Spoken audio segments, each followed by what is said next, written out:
एक कहानी। बल्किस रियाज यूरोप के क़याम के ज़माने की बात है। मैं लंदन में अपनी सहेली के पास ठहरी हुई थी। एक रोज़ मुझसे कहने लगी कि आओ तुम्हें जंगल की सैर करवाती हूँ। जंगल? मैं ना बाबा, वहाँ जाते हुए डर लगता है।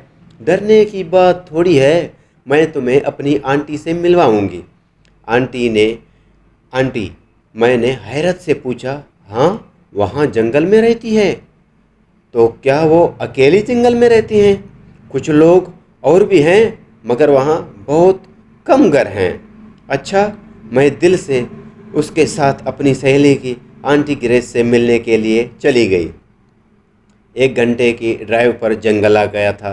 हम दोनों एक छोटे से घर में आंटी ग्रेस के ढूंढने लगे थी। वहाँ बावर्ची खाना में चाय का एहतमाम कर रही थी। शायद उन्हें हमारी आमद की इत्तला मिल चुकी थी। वो खुशी खुशी बावर्ची खाने से निकलकर हम दोनों से मिले। आंटी ग्रेस, ये मेरी दोस्त पाकिस्तान से आई है। वेलकम माय डार्लिंग, उन्होंने मेरा मुंह चूमते हुए कहा। हम दोनों इस वक्त लॉन्ग रूम में बैठी थी।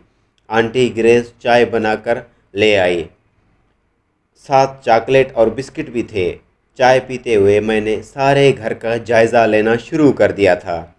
सुनसान घर, और वो भी उस घने जंगल में 3-4 घरों में से एक था। कुछ फासले पर 3-4 घर और भी थे। अक्सर शिकारी वहाँ आकर ठहरते थे। उन घरों में सवाए चौकीदारों के एक कोई नहीं रहता था, मगर ये बूढ़ी खातून इतनी बहादुर थी कि वो अकेली इस घर में रह रही थी। सारे घर में सन्नाटा छाया हुआ था। मुझसे रहा न गया और मैंने पूछ ही लिया था, आंटी, आप इस घर में अकेली रहती हैं? आंटी ने जवाब दिया, बच्चे नहीं। तो मैंने कहा, क्या इधर और भी हैं? तो कहा, अच्छा, तो आपके बच्चे भी हैं? उसने कहा, हाँ। तो मैंने कहा, उसकी शादियाँ हुई हैं, हो चुकी हैं, अपने अपने घरों में मसरूफ़ हैं, कभी कभार आ जाते हैं। मैं उस वक्त बहुत खौफज़दा हो रही थी, तो उनसे पूछ बैठी थी, आंटी, आपको अकेले घर में डर नहीं लगता? मेरा मतलब ये है कि शहर में घर होता तो अकेले रहने में कोई कबाहत नहीं थी, मगर यूँ रहने में अकेले रहना तो बहुत ही मुश्किल है। मैं अकेली तो नहीं रहती आंटी, बहुत से लोग मेरे साथ रहते हैं। चाय पीने के बाद वो हमें बरामदे में ले गई थी। कमरे से एक सीटी उठा लाई थी और सीटी को बजाना शुरू कर दिया था। अभी चंद ही लम्हे गुजरे होंगे तो बहुत सारे परिंदे आकर उनके कंधों पर बैठ गए। रंगारंग के खूबसूरत परिंदे थे। वो मुस्कुराए और बताने लगे, ये मेरे साथी हैं, मेरे साथ खाना खाते हैं, मैं उनसे बातें करती हूँ। देखा, ढेर सारे बच्चे हैं। वो एक परिंदे के मुंह को चूमते हुए बता रही थी। मैं हैरान सी आंटी ग्रेस को देख रही थी, जो उन परिंदों के साथ खुश खरम दिखाई दे रहे थे। मेरी हैरानगी को देखते हुए वो मुझसे गोया हुई, न सिर्फ परिंदे मेरे बच्चे हैं, बल्कि 2 बिल्लियाँ और 2 कुत्ते भी हैं। मैं परेशान हो गई थी, पूछ ही न सकी थी। उस घंटे जंगल में अकेले रहना, और वो भी बूढ़ी खातून, ये बात मेरे लिए बहुत ही हैरान कुन थी। सिर्फ परिंदों को अपनी औलाद बनाया हुआ था। आंटी ग्रेस ने 2 बिल्लियों को बुलाया और वो चुपचाप आकर उन करीब बैठ गई थी।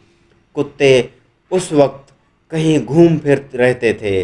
आंटी, ये जानवर यानी कुत्ते और बिल्लियाँ आपस में लड़ाई नहीं करते?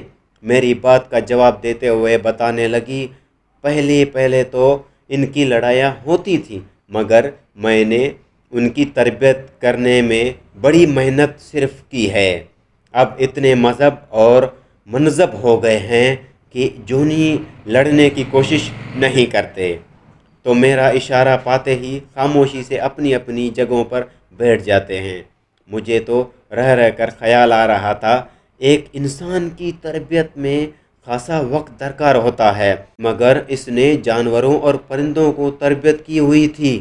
اس بہادر خاتون نے اپنی تنہائی کا حل ڈھونڈ لیا تھا۔ وہ پرندوں، بلیوں اور کتوں کے ساتھ بہت خوش تھی، اور ایک ہم ہیں جو انسانوں کے ساتھ ہی خوش نہیں رہ سکتے۔ میں واپس آتے ہی سوچ رہی تھی کہ اس دنیا میں طرح طرح کے لوگ بستے ہیں، ایک خدا ہی جو انسانوں کو جینے کا موقع دیتا ہے۔ تو یہ تھی ایک بوڑھی عورت کی کہانی۔ وفا اسٹوریز کے لیے ہمارے یوٹیوب چینل وفا اسٹوریز کو سبسکرائب کریں اور لائک کریں اور شیئر کریں۔ شکریہ۔